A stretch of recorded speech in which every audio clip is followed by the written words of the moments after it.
lives one day at a time. Kimmy Kim and Elations Radio. They're here to get your day going fine. Kimmy Kim and Elations Radio. Kimmy Kim and Elations Radio. Kimmy Kim and Elations Radio.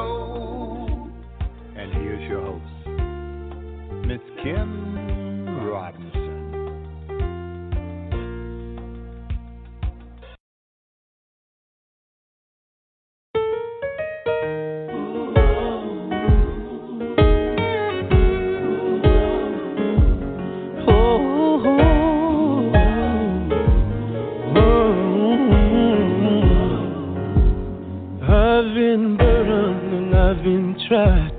I've been hurting with pain inside. I've had trouble on every hand. So many days I could barely stand. My hands got tired of holding on. Felt like I just could not go on. And every time I almost let go, God has kept me. Every time I almost let go, God has kept me. There's been times when I could not see. I had to cry myself to sleep. I've had people to walk away. I've been put down for my mistakes. And there's been times when I felt alone. I've had to walk so lonely roads, but every time I almost let go, God has kept me. And every time I almost let go, God has kept me. No.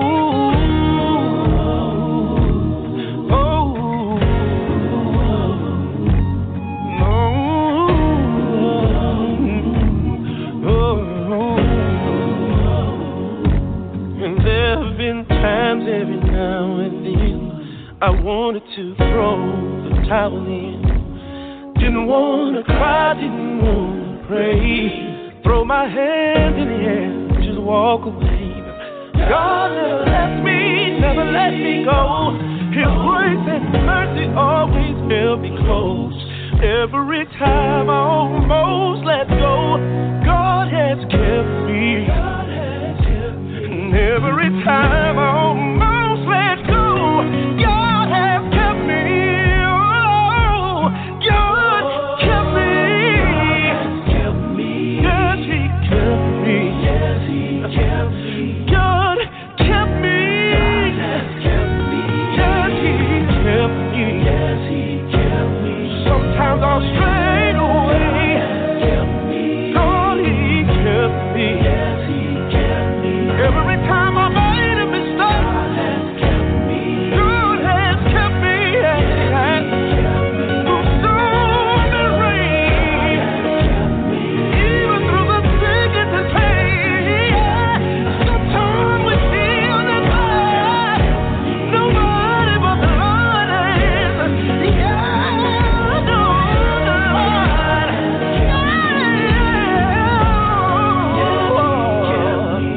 every time I almost let go, God has kept me. Every time I almost let go, God has kept me.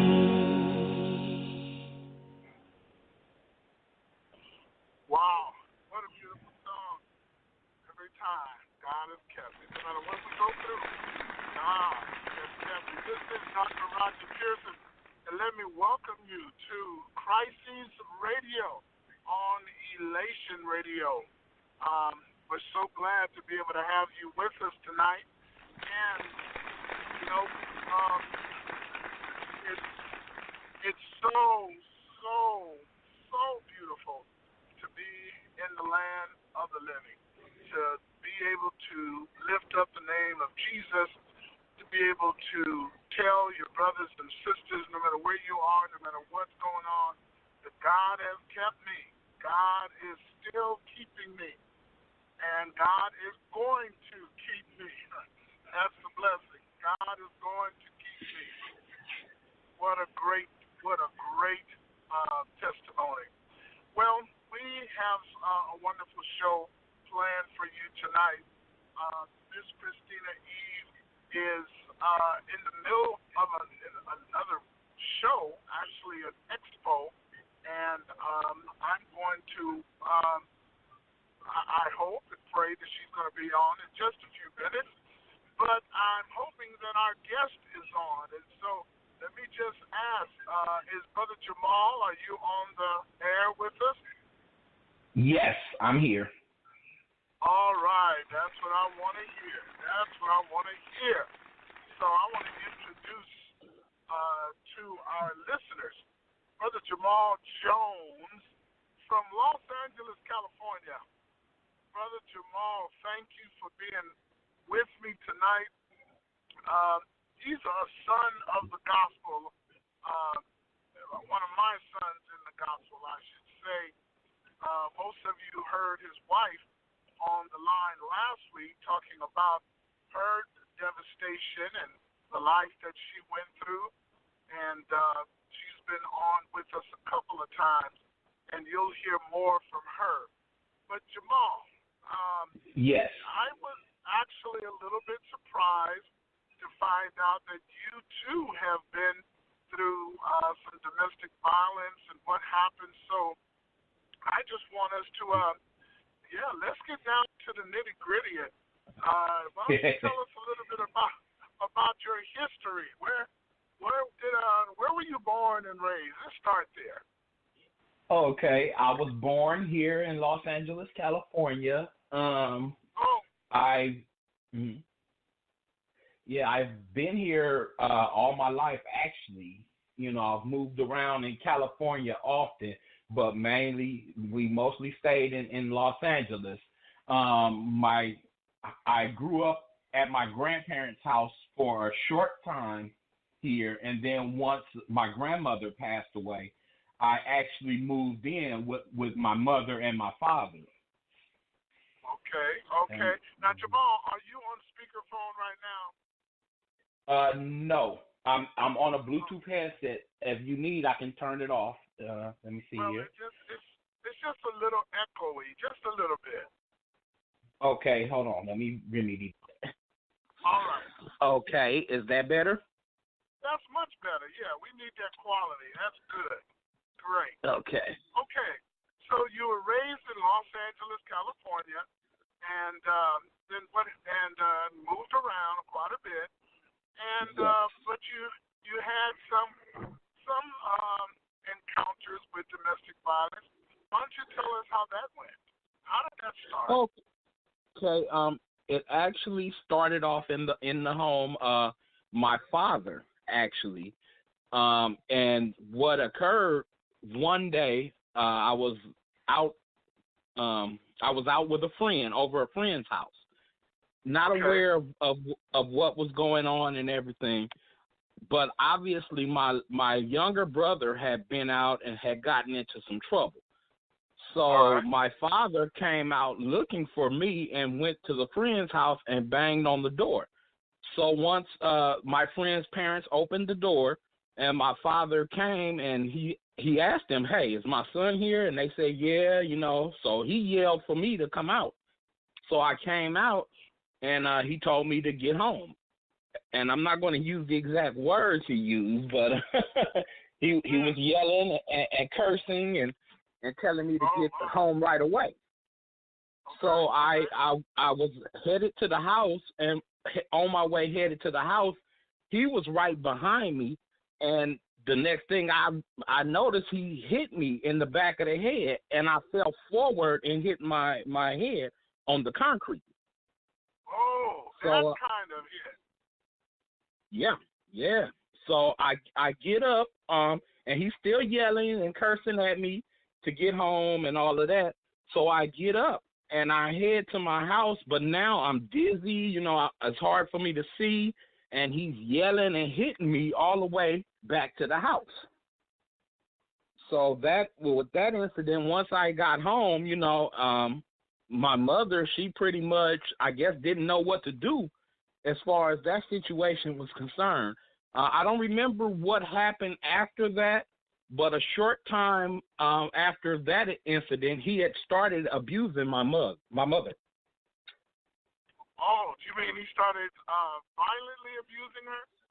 Yes, he would hit her, yell at her, cuss her out. One particular incident I remember is I was at home with my baby sister. With my parents had just had a little girl, and she wasn't even old enough to go to school yet. So I was at home with her, and my younger brother was at school. So when my mother, she went to go get my younger brother from school. I don't know where my father was at the time. He wasn't at home, but he somehow he showed up to the school, and he got up to the school and was yelling and hollering at my mother and had beat her in front of the school, beat her so bad that she had black eyes and everything. So he chased her. Yeah, he chased her home to our house. And once he got to the house, I'm in the back with my sister, and all I hear is, "Get them damn kids before I kill them." So I'm sitting there, and I go to the next room, and I grab a knife, and I put the knife behind my back as I sat there on the bed with my little sister next to me.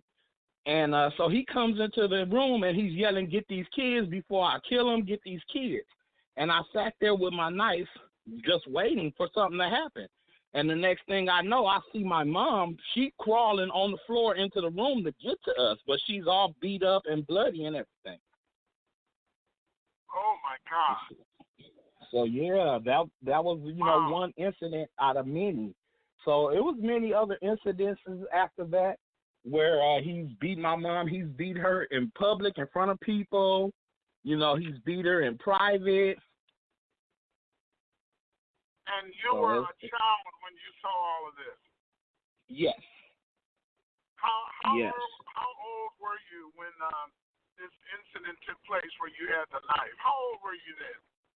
I was about 13, maybe 14 years old. And how old were you when he hit you and knocked you down into the concrete? Oh man, I was not much older, like maybe 15 years old. About 15 when that took place. Yeah. So, yeah. And he, No, I'm sorry. Go ahead. Is it safe to say that your father was he just a violent man? It was most likely that, but we hadn't seen any. Well, I should say I hadn't. Before all of those incidents I mentioned rolled around, but he actually later on in years he was on cocaine, doing drugs and stuff. Yeah. So that may have had some influence in what he was doing. Okay. It's hard to say. All right. Now, do you know at all whether or not he grew up in any kind of a violent situation? Are you aware? Because a lot of us, Jamal, a lot of us, especially in the black community, a lot of us grew up in influences where the men, many of the men and some of the women were very violent. Some of them said they were just trying to discipline us the best way they knew how, and what have you. Corporal punishment was just a way of life. But I'm just wondering, is it possible that he grew up in any kind of a violent situation? Well, as far as I know of, no. My grandfather was actually the minister, the head minister at First Evergreen Missionary Baptist Church in Compton. Okay. So he, that's where my dad grew up, and they were, fixtures in the ministry, head of the church. So as far as I heard, I haven't heard of any incidences where he was violent. I've talked to some of my father's direct cousins and stuff. One of them actually still lives out here, and he said that he never mentioned anything about any violence going on within the family and stuff. From what I hear from him, they were always at church. So if something would have happened, it would have happened there in the church. now you bring up a whole other subject now. You know that, right? Oh yeah. Let's talk about this other subject of this is kind of a classic situation here where the man or the woman can be in church serving and singing in the choir and preaching and doing a whole lot of stuff. But then when they get home, it's a whole nother life. I hear you, and that's very well possible. Like I said, I don't know, but I know from younger when he say they were at church constantly. I mean, literally, when I was younger, my schedule was this: we would get up at maybe 3 or 4 o'clock in the morning and get dressed because I used to live with my grandparents, the same grandparents, my grandfather's parents. I used to live with them. So our routine was this. My grandfather, he really didn't tend to the kids. He let my grandmother do that. And we pretty much got up 3 o'clock in the morning. She would be up before us fixing breakfast and what have you. And everybody would get up and get ready for church. And we would head out to church. So we would be at church by probably no later than maybe 5, 6 o'clock. And when I tell you we were there all day, until maybe sometimes we didn't get home till midnight, and this was a typical day, weekdays, weekend. So when he said was that we were always in church, we were always in church from Monday to Sunday. Wow. Well, Jamal, what do you think it is? Let's stay on this subject a minute. What do you think it is that causes so many people who are in the church to there's so much abuse, people who are supposed to be, the representation of Christ and, just supposed to be, the image of what God would want us to see. What do you think it is that causes so many of these people that as soon as they leave that church building, life is so different. I mean, so many of them. We've had all kinds of testimonies of survivors, of people, who, they grew up and they were just really traumatized by their Christian parents. What do you think is the cause of that? I'm not asking for a professional opinion. I just, just somebody who grew up in the church. What do you think? I'm sure you've heard of that. Yes. I believe that when you're at church, you put on this facade. You know what I'm saying? People believe that church people are holy and are perfect, and you turn the other cheek, and you're nonviolent, and you're all of these things. And for the most part, as leaders in the church, most people put on a facade, of this perfectness. So you can only go so long with putting on a facade, and then at some point, the true you has to come out. You can't put on a facade forever. All right. Okay. That's what I think it is. Yeah, that's a good point. Because I think that, Jesus says what's in your heart is what's going to come out. Oh, yeah. And I just believe in the Holiness Church, and we were just taught, you gotta be for real. You gotta be for real, and really, you gotta serve the Lord with all of your heart, with all of your mind, with all of your soul.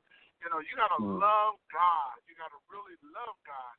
But I have been, especially in my years as an adult, I have been so shocked to find out that there have been so many people who are just right there in the church, and I mean people who are having fist fights at home or cussing out their kids and cussing at each other, and just, I think about it. Where is the love that's supposed to exist, inside of the church? The love of God that's supposed to reign inside of the lives of people, the Holy Ghost that's supposed to change change people's hearts.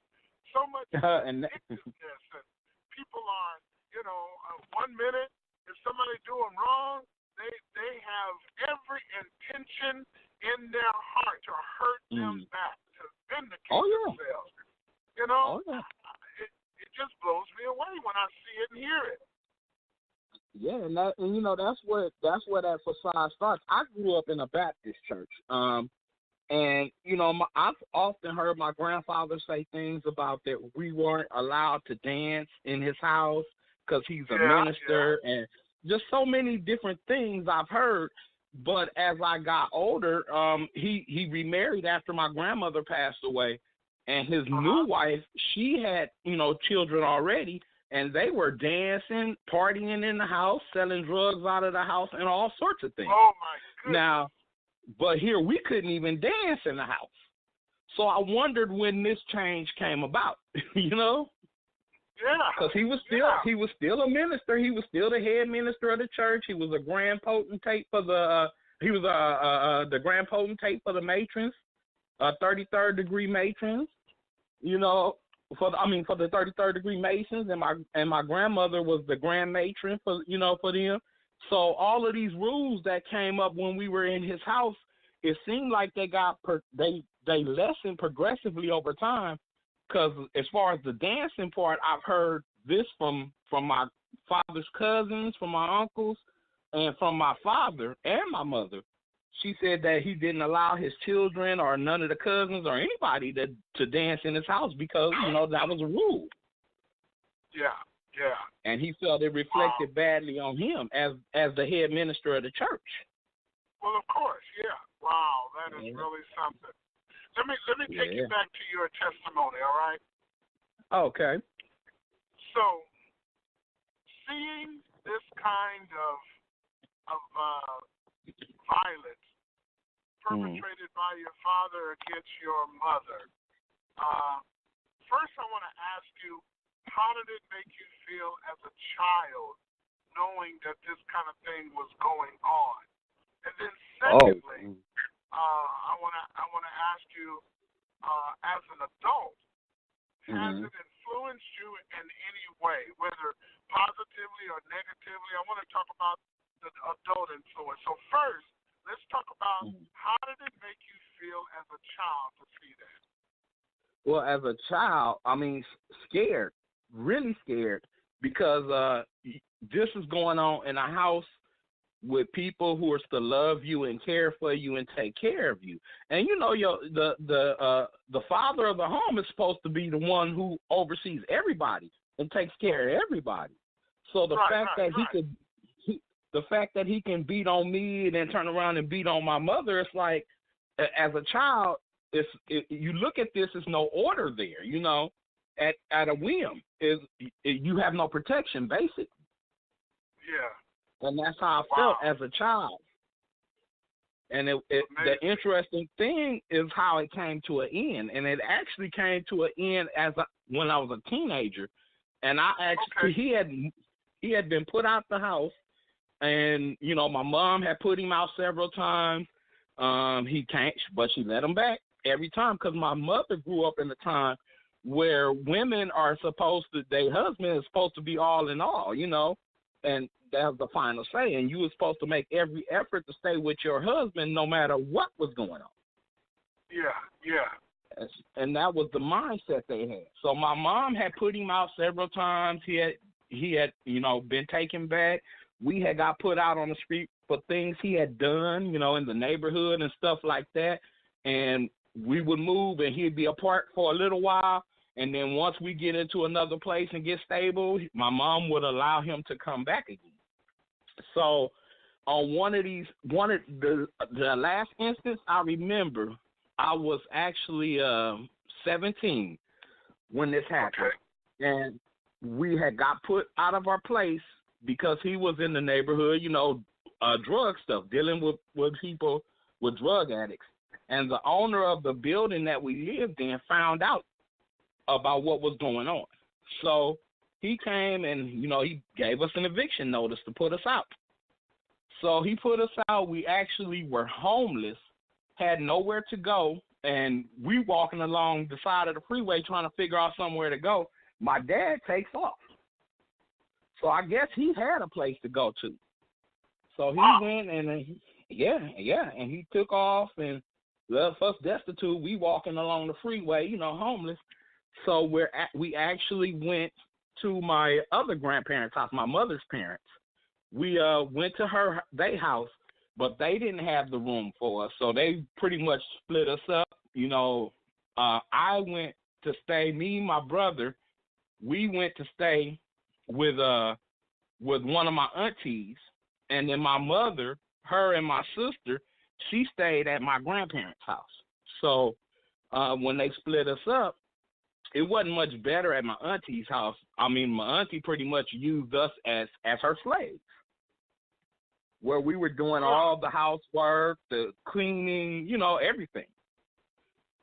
So finally, that got old real quick. We went through that for maybe about a month or so, and then my mother, she saved up a little money and actually got us a motel room for us to go to.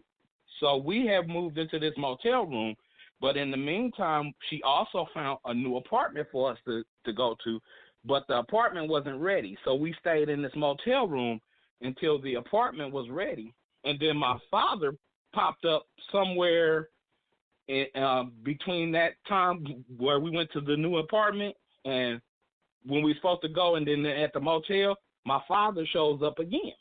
So last I heard, we were supposed to go visit him for like a weekend or so. Yeah. But then on this visit, we wind up moving in with him into the garage of my grandparents' home. My grandfather, my father's father, we moved into the garage that had been converted into like a little house or something, and come to find out that's where my father had been living. So we moved in with him, and we stayed there for maybe 2 or 3 months, and then it came to a head one day when some of my friends in the neighborhood, over time you make friends and stuff. I had made friends in that neighborhood, and one of my friends had did something in the neighborhood, and I was in the house asleep. So when my father came in, I guess the neighbors had told him what my friend had done, and him knowing that I'm friends with the person that did whatever he did, he comes in and wakes me up. I have no knowledge of what's going on, but my father wakes me up yelling and screaming, and he tells me to get my butt outside and to clean up the mess that my friend made. Him in his face, and at this point I had snapped and I had had enough. So I stood toe-to-toe with my father, and I looked him in the eyes, and I told him one of us is going to die today, either me or you. And that was the last time I saw him. That was, he left after that. Kill him, did you? You didn't oh, kill him, Jamal. No. Oh, no. Oh, no. But see, he actually approached me with a stick. I guess he was going to try to beat me with the stick. And I guess that was just it. I had just had it. And they said, I don't know, I was in the zone where I really, after the thing, I didn't remember much of what happened. But my mother said she was scared. She didn't know what to do. And she stood there, and she didn't know what was going to happen. But she said she could tell had my father tried to hit me with that stick that I was ready to kill him. And I guess he saw that, too. So he turned around and left, and we had never seen him again after that. Wow. Is he still alive today? He is. Recently, I found out where he's at. Up until maybe a week ago, we had no clue of where he was at, if he was still alive or not, or anything. But a couple of weeks ago, I was looking online, I was searching, and I found his name, found out where he's living at and everything. So he is still alive. Do you have any plans on reuniting or having any reconnection with him? To be honest with you, no. Okay. It never, was a thought. It never crossed my mind. Okay. And wow. The only reason why I looked was because my mother had asked me if I had heard anything or seen anything. Right before my sister passed away, my sister, she was a baby when most of the stuff went on, so she didn't remember any of the stuff that happened when we were children. But me and my younger brother, we remember. But my sister used to always go on these quests to find him. She really wanted to find my father bad. And, I wouldn't help her. I'm not going to lie to you. I refused to help her. I said, because this is some things you don't need to know. But she tried to find him, and I heard she had tracked him down before she passed away. But right after she had tracked him down, she passed away. Yeah.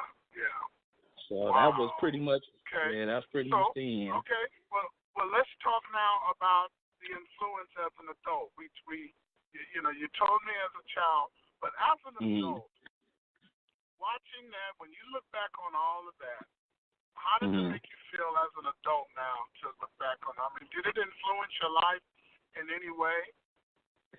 It has. I strive to not be what I saw him be. It's a lot of traits. I use him as an example of what not to be as a grown man, basically. Okay. Yeah. Wow. So that's pretty much how it influences me. And I some of the things, some of the conditions I had from him hitting me back then, I still live with this the very day. Really? Like what? Like I get migraine headaches and stuff and they say it come from my brain rattling around, hitting my skull when he had knocked me into the concrete. So that's something that's not going to ever go away.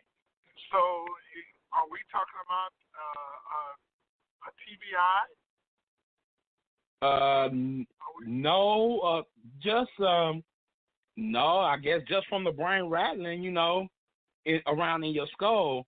As far as the physical damage, I mean, it doesn't show, but I get migraines from that, and they do say it's from the incident. Well, that's what a TBI is, traumatic brain injury. Okay. Yes, I'm sorry, I should have given a definition. I'm sorry, but traumatic brain injury, a TBI. Sounds like that you had a concussion. Yeah. And I did pass out. Like I said, when I came to, my eyesight was blurred. My eyesight is bad now too, and they also believe that has something to do with it also. Amazing! Wow. So lasting effects. It can last with you a lifetime. And I think, Jamal, that's what a lot of people don't get when it comes down to us sharing these stories. People need to know that you can hurt people. And when you've been hurt, you've been devastated by life. Sometimes you don't realize how your life can hurt somebody else, and how these things that you go through, they can last and last and last, and you don't even realize the effect that it's had on you as a person. Oh, yeah, because I never associated, one thing with the other. I thought it was just stuff I was going through as I got older. So you really never you don't associate things that happened to you as a child with what's going on with you currently as an adult. Sometimes people can say, and I don't know if you've ever experienced, having to back down from a fight or having to, hold your peace or something like that. Ooh, and people may say, you're weak. But on the inside, what possibly could be happening is that you never want to be your dad. Oh yeah. Oh, and that's very much true. I mean, I've had moments of where I would get into it with people, and I would lose it and lose all sense of reality, so to speak. But for the most part, I try to stay real docile just because of what happened with my dad. So I put up a lot. I put up with a lot until it snowballs and gets out of control. Yeah. Wow. And a lot of people don't realize that as well when we start talking about the influence that violence can have in your life. Some people become violent but some people become anti-violent, and they just kind of, go the other direction. It's like some people who grow up around an alcoholic, they can become alcoholics, or they can never touch a drink, because they're scared. They never want to be like that person. Oh, yeah. Yeah. It's amazing to see it. It's amazing to watch it. Wow, man. So, let's talk about you now as a survivor. You have some businesses. You have some success stories. Your ministry yourself. Why don't you tell us a little bit about your business? What kind of business? Of course I know, but why don't you tell our audience the kind of businesses that you have? You have a design company. You have. Just go ahead and tell it before I tell it all. Okay. Yes. I have a local, small home-based business. My wife and I started back actually when we met. We had started buying equipment and purchasing equipment. It's called KJ's Designs for You, and we do almost anything you need. We can do print work, embroidery. We do silk screen printing, CAD cut lettering, things of that sort. But we also do a lot of extra other stuff, like we do computer repair. I work on embroidery machines, do machine repair as far as that's concerned, and a lot of different things, video editing. The list goes on and on. My wife actually does crocheting. So we have a lot of talent and skills that we use for our business. So business has been pretty successful. It keeps us, with the help of God, of course, it keeps us going. Yeah, wow. Yeah. So, you know that Crisis needs some T-shirts, don't you? Oh, well, hey, we always here. Whenever you ready to place an order. Yeah, we know. You've done good work for us in the past. You've given us very generous prices. And I do want to tell anybody out there who may be in need of print work or anything that the work that Jamal and his wife does, they're very, very creative, very talented. You just give them a thought or give them an idea, and they'll do everything they can to please you and to make sure that you're happy. So just want to let people out there know that. And Jamal, you're also in the ministry. When did you become a minister? What happened that made this guy who was walking down the freeway, down the street, homeless, how in the world did you become a minister? Tell us that story. Oh my God, it goes back even back when I was younger, and I'm in high school. When I was in high school, people had recognized me before I recognized myself. To be honest with you, I have a lot of people that pull me to the side and they say, "You're a preacher, right?" And I look at them like they're crazy. Like, no, I'm the furthest thing from a preacher. I'll ride the bus, and I like to listen to a variety of different type of music. But on one particular time, I'm riding the bus and I'm listening to hardcore rap music, and you can hear the rap music throughout my headphones, And this girl just walks up and sits beside me and just starts telling me her whole life story, and I'm sitting there looking at her like, do she know who I am, or she don't know me from Adam. So why is this girl telling me her life story? But I sat and listened, and as she told me, she said, "You're a minister, right?" And I'm like, wow, okay. And this is something that has been spoke over my life forever. Even when I was a child at my grandfather's church, they had been speaking this over me. I just came into the realization, I came into the realization of it right before I met you. And I guess I should say I accepted it, because I had been told this all my life. So I just accepted it then. But we have been to churches where, you know, they have recognized who I am and all of that, but a lot of people don't how you say, they don't flourish it. They don't teach you the things you need to know, or, you know, go through the process with you. People are quick to write you off. Yeah, that's true. Yeah. Well, one of the things that I've noticed about you is that you never toot your own horn. I noticed that. Yeah. You don't seek recognition. You don't seek approbation. You never. You're not that kind of person that's mad because somebody doesn't recognize your gift or recognize your calling. I mean, you're a tremendously humble man that, it just often takes me by surprise. What do you attribute that humility to? What do you attribute that to? To be honest, I believe I get it from my grandfather. He has been a major influence in my life. He's pretty much just like me. He's really humble. Growing up, he worked 3 jobs. You know, he provided for all his children. Each one of them got a car when they became of age. He's into the church. I mean, real tough. Every Sunday he's in church. Every Wednesday he's at Bible study.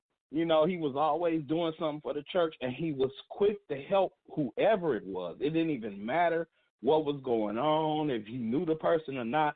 Race, creed, or color didn't mean anything to him. He was quick to help whenever someone needed help, and he would never take credit for it.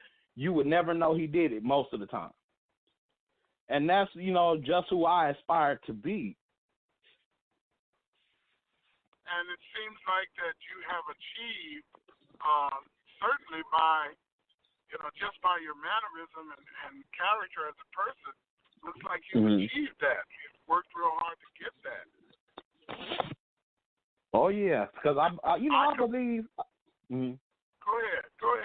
Oh, I was gonna say because when you get into your word, you know that's one of the biggest downfalls right there.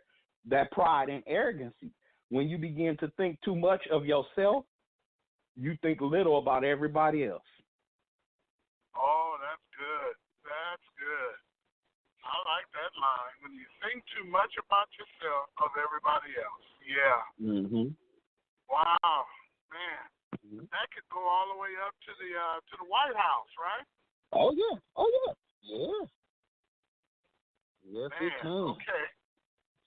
So that's how you got into the ministry. So you're down there, and you and your wife are doing Love on Fire ministry. I was so happy to have the opportunity to ordain you. How about telling our audience what Love on Fire is all about? Oh wow, we're about unconditional love, loving God's people without condition, without people reciprocating, and that's the biggest thing. That's the main thing we've learned. I felt like I've always had that there to know that people usually do something for people when they do something for them. But the whole purpose of agape is to do your best for people without being done for you. Because many a times you're going to look for someone to do something for you, they're not going to do it. So you can't use that as a tool to say, oh, I'm not finna help nobody, or I'm not finna do this because I'm not finna get nothing from it. And it's kind of hard to get away from when you grow up believing in that. I grew up believing in agape, but I didn't know what it was once again until I met you. Yeah. But we grew up with them principles, and it kept coming up. Things like my mother, for instance. My mother would take our last, whatever it was, and would give it to whoever is in need. I started working at a young age, and I would buy things for myself, like I would buy ice cream bars or what have you, and I would put them in the freezer. And I would buy some for the neighborhood kids and stuff, whoever was there. I would buy them some. I wasn't no problem. But then I would come home from work, and mine would be gone. just to find out my mother had given them to some other ad-need kids that wasn't around when I. So that pretty much has run in my family. Yeah, it sounds So, like yeah. with the heart of your grandfather, now you're seeing your mother. Oh, yeah. I mean, it sounds like you were surrounded with people who had the heart to give and people who wanted to, just a generous heart. Yeah. Oh, yeah. Yeah. Yeah. Wow. So that's it.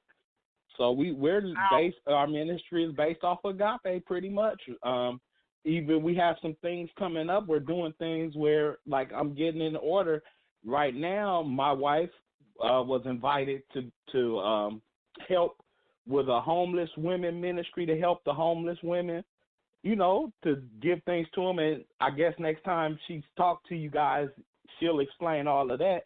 But I'm getting ready to go on a venture to teach little children, little inner city children, how some of the skills that I use to do embroidery and to do the print work and things of that sort.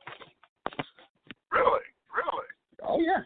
Yeah. And you're gonna do that for little kids? Yes. Yeah, so stuff is falling in place. Jamal, all these kids want to do today is rap and play basketball. And this is another thing I feel like, especially for little African American children, I feel like we get the short end of the stick because we grow up to poor families and they don't have the resources or whatever to pass things down to us. So we're left out where all the other race of people, they have something to look forward to. They grow up, they have businesses, they have equipment, they have this, they have that. The little African American children is shorthanded, So my whole dream was to be able to teach, children, starting with our own son. My dream was to teach little children the skills they need so when they do grow up, they can somehow get the resources available to them. I didn't get in touch with basically resources until I was a teenager. And that was only because my uncle decided to start a business, and the business he started was in embroidery and stuff. An Asian man taught us the business, and he taught us the business because my uncle paid him, So I felt like had somebody like me came along when I was younger and taught me the things then by now I would be set, to be honest with you. I would have my own foundation, I wouldn't have to worry about bills. I would be like in the shoes of Bill Gates, so to speak. Yeah. And then of course I could pass it on to my children, and they could pass it on to their children, and that's how us as a people are gonna elevate ourselves. By the tradition of teach one and just. After you teach it to somebody, then you pass it on and teach it to somebody else. Yes. But everybody doesn't have that heart of generosity that you have. Everybody doesn't have that. You and your wife, are just very generous people. Everybody doesn't have that. Many people, they're what they say about us. We're like crabs in a barrel sometimes. Yeah. Always reaching up and pulling somebody down. How do we get over that as a people? Well, it has to start somewhere, I feel. It has to start somewhere. I feel like in this program, with this program going on, if I'm able to reach one child that's going to have the same kind of vision as me and that's going to pass things along or have the same kind of drive, if I can just reach one, my job is done because it'll snowball from there. Other people will see it, and they'll catch on. It might take generations. I may not even be here to see the result. It's sort of like what Dr. Martin Luther King did. He started, with a vision, and it started snowballing. Yes, it did. Yeah. So you don't feel, that your role, you may plant the seed or you may give the water or you may give the sunshine. You're just going to do what you can do. Yes. That is and that's beautiful. all. That's all we can do. That's all we can do as a people. Is do what we can do. Mm-hmm. Wow. So for people who are out there, Jamal, Yes. what would you say? What kind of advice? We still have a few minutes left. What kind of advice? I'm gonna ask you to give advice for two areas. First, let's give the person advice who is the new business owner. I mean, you came out of an environment, domestic violence, and all of this kind of stuff to become a business owner. You're married. You're in ministry. Let's start by what advice would you give the brand new entrepreneur, the brand new business owner? What secrets, what tips can you give them to be successful? The biggest advice I could give is go with your heart, because many a times people have spoken a discouraging word to me about, you're not going to be successful. You might want to try to do something else. That's not going to work. The people are not going to be receptive of that. And so many times I wanted to just give up. And when the times get low in business, because there will be low times, they going to come. It's going to be times when you ain't going to see not a customer come to the door. You got to hold on and have faith that what you're doing is going to catch on.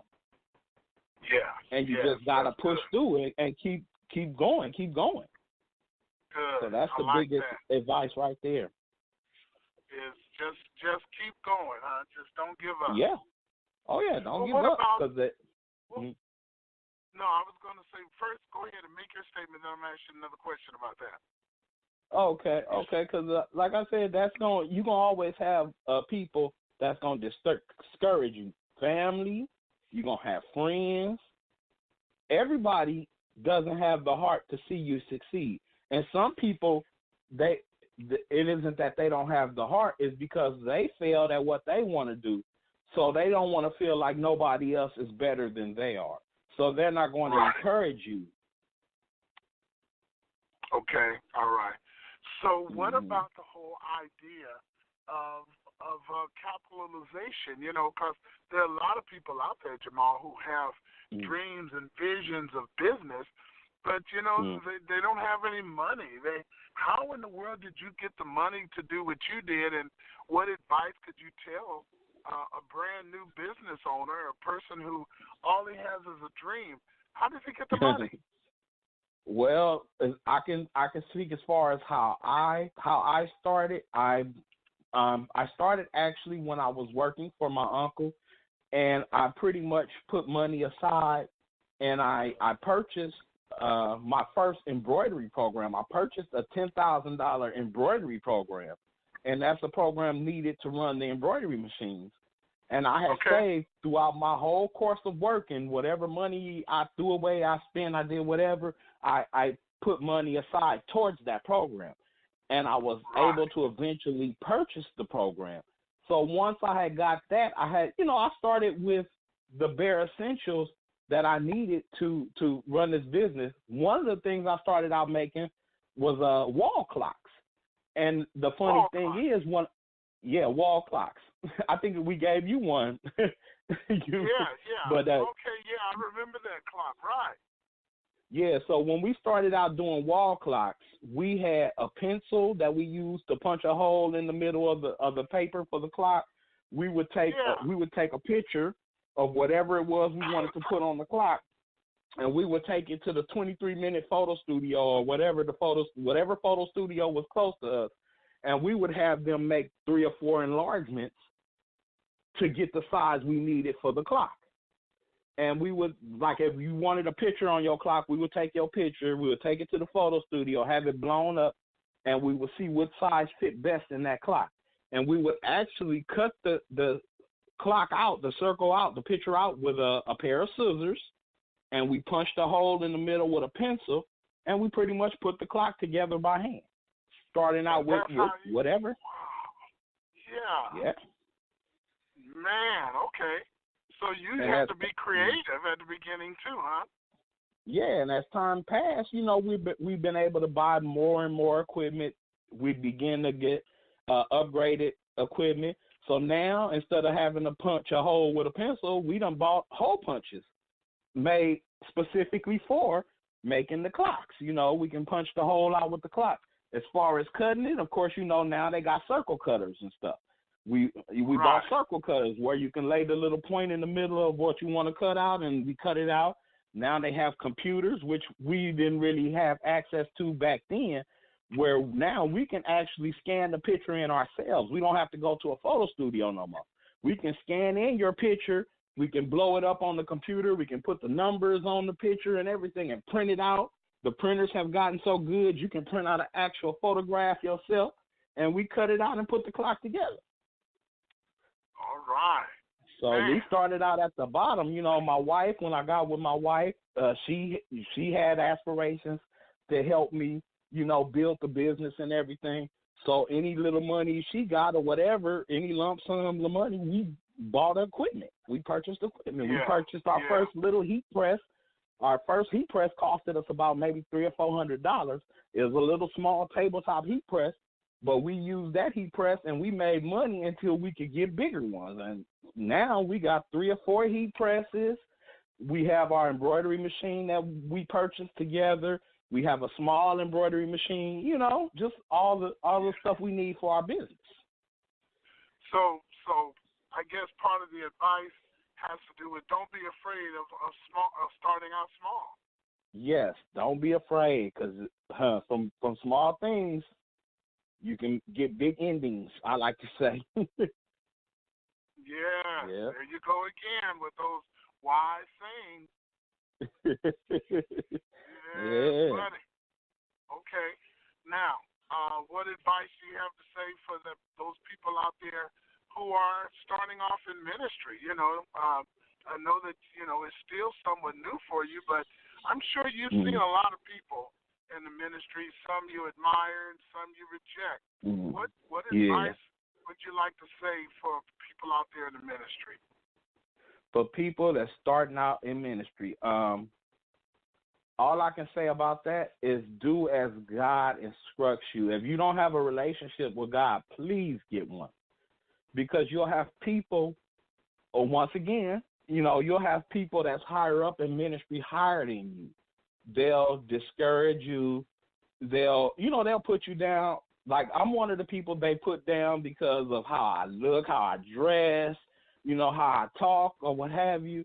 And, you know, they'll discourage you. Oh, if you're not looking holy enough for them, oh, then you ain't deserving. God don't talk to you. God don't speak to you is what they'll tell you. But if you know you hear from God, then you need to stand on that. So the foundation, God's foundation is like a rock. Yeah, you have to stand on it like a rock. That's so good. Wow. You know, because so many people out there in the ministry, they want to hurry up and get the big position. You know, they want to hurry up and get a title. Hurry up and title me. I just get my just received my calling. I'm ready to get a briefcase and start calling me bishop. And you know, that's another thing. I'm glad you mentioned that about titles. Man, my wife and I had the hardest time out here in ministry because a lot of people will not recognize who you are unless you have signed documentation and paperwork, and the paperwork better be from something they recognize, or they not even, you know, recognizing. But as we did our studies, I've learned, as far as the government is concerned, if you walk up and say you have a church, you got a church. And the only time the government cares, and the only time that the government cares about if you have a church or not, is when it comes time to pay taxes or to get tax deductions or what have you. Other than that, the government don't get involved. That's right. That is so true. Wow. So that's what I've learned. Our time is up, my friend, but I want to thank you for coming on and telling us your story of the domestic violence, of watching your mother being abused, telling us about your business. Right quick, tell people want to get in touch with you. If they want to get in touch with you to make orders, what's your website or your email? What's the best way for them to reach you? Okay, I have an email address. It's www.kjsdesignsforyou@gmail.com, and I'm gonna spell that out: KJSDESIGNS, the number 4 and the letter U @gmail.com. And then my phone number also is area code 323-713-8112. I can be reached there by text or by call if you want. And we also have a Facebook page. Just look up KJ's Designs for You on Facebook, and it should lead you to our Facebook page. It has a picture of my business card up there, and you'll see pictures of the different work we did for different people. All right. Thank you so much, my brother. And to all of our audience out there, thank you for tuning in to Crises Radio right here on Elation Radio, the best internet radio in existence. Take care. We love you. And as we always say, agape always. Good night. Agape always.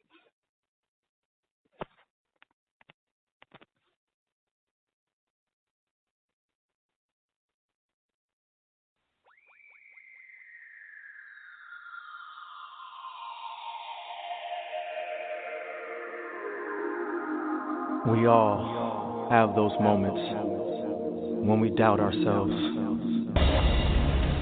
and those storms arise. And that's the moment when you know you need a miracle. It's gonna take a miracle. Do you believe in miracles? See, he's a walking miracle.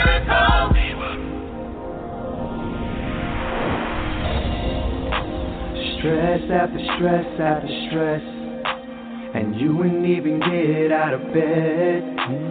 Feeling that your life is depressed, and everything that's going through your head. See, you are not alone. There's a lot of people like you, feeling that you're on your own. But let me tell you that somebody's with you. See, he has been there with you from day one, day one, day one. And all the times you figure you was done. No, see, he was right there ordering your steps. And he's gonna fight for you till his last breath. It's gonna take a miracle. Do you believe in miracles? See, he's a walking miracle. Everybody needs a miracle. It's gonna take a miracle. Do you believe in miracles? See, he's a walking miracle. Everybody needs a hero. Everybody needs someone they can turn to. Get down on your knees. You know who to pray to. The storm will always come, but the sun is right behind you. So when you're feeling you are lost, don't worry, he will find you. See, he's the reason for the life you have, the life you have. And he wants you to have faith and hope, so you'll stand. Oh, you'll stand with me. And if you believe, then he will make that path. Because he's the one. Everybody looking for the hero so bad. It's gonna take a miracle. Do you believe in miracles? Say he's a walking miracle. Everybody needs a miracle. It's gonna take a miracle. Do you believe in miracles? Say he's a walking miracle. Everybody needs a hero.